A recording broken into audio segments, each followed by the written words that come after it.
At Wageningen Center for Development Innovation, we have been working with many multi-stakeholder partnerships in many sectors, in different cultural settings and at different scales. While every context is different, there's a surprising similarity in what makes MSPs generally effective. In our MSP guide, we describe what these generic principles are and provide tools for applying them. To start, it is good to realize in an MSP you do certain steps in a particular order. And ask yourself the right questions at each step. Only then will you be able to design an MSP that is fit for purpose. For example, you need to engage the right partners strategically and agree on what you are going to do. Or you might find out that MSPs are not the best way to achieve your goal, which can be a legitimate conclusion. But if you decide to go for an MSP, there are some design choices that will need to be made. We use a simple process model to help you ask these questions. It starts with an initiating phase, in which someone gets the idea to start an MSP and must clarify why this is a good idea.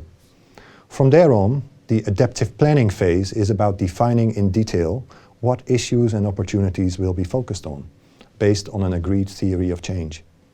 The challenge here is to get everybody's contribution. The collaborative action phase is then where things really start happening. Here your focus is on making sure that the collaboration is happening. Finally, there is a reflective monitoring phase where you continually try to make sense of what's happening and what is being achieved. This can be about metrics, but it's perhaps even more about sense-making and learning. So, what makes MSPs healthy and effective? There are 7 principles that such MSPs generally follow. Let's start with number 1.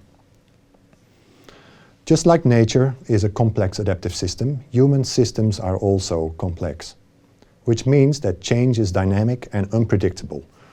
In MSPs, we have to accept uncertainty and be agile enough to respond to emerging opportunities and to do experiments to get feedback from the system that we are trying to influence. That is something that many organizations still don't practice. It's called adaptive management. Involving a large diversity of stakeholders is actually an asset here, because it generates more chances to understand the system and create new solutions. When we talk about social, economic or political change, we are also talking about changing the underlying institutions or traditions. With institutions, we mean the rules of the game, the formal and informal norms and values that shape how people think and behave. These can be barriers to change that need to be overcome, but they can also be supportive and help MSPs achieve their aims. Power differences that stand in the way of desired change need to be addressed in an MSP as well. This means 2 things: reaching out to powerful stakeholders to apply their power for the right cause, but also helping less powerful stakeholders to get into a position where they can use power constructively.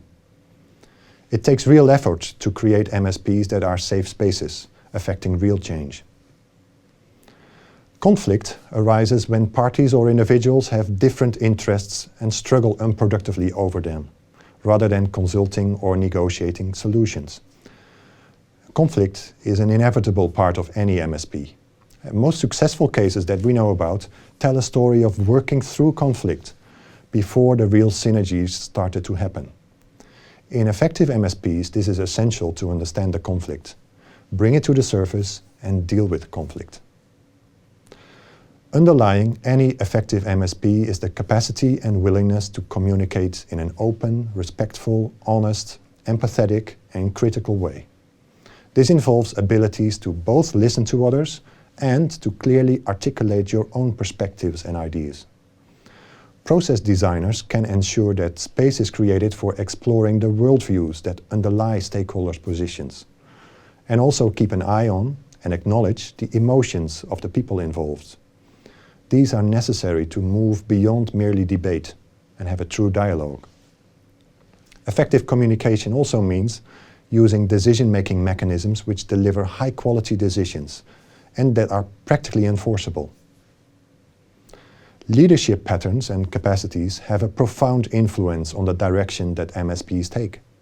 MSPs need a strong collaborative leadership pattern, as they are about enabling people to work together and sharing responsibility and becoming empowered to tackle difficult issues. Leadership roles then need to be vested in a range of actors. Sometimes this means that you deliberately delegate your own leadership and stimulate others to take up a leadership role for the purpose of the greater good.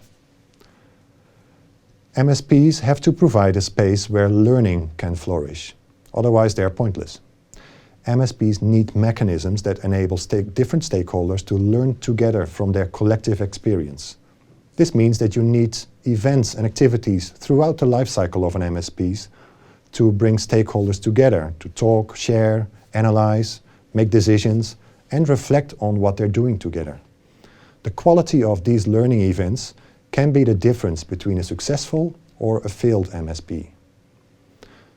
The MSP Guide offers over 60 tools and frameworks to help you put these principles into practice and make the most of your stakeholder engagement.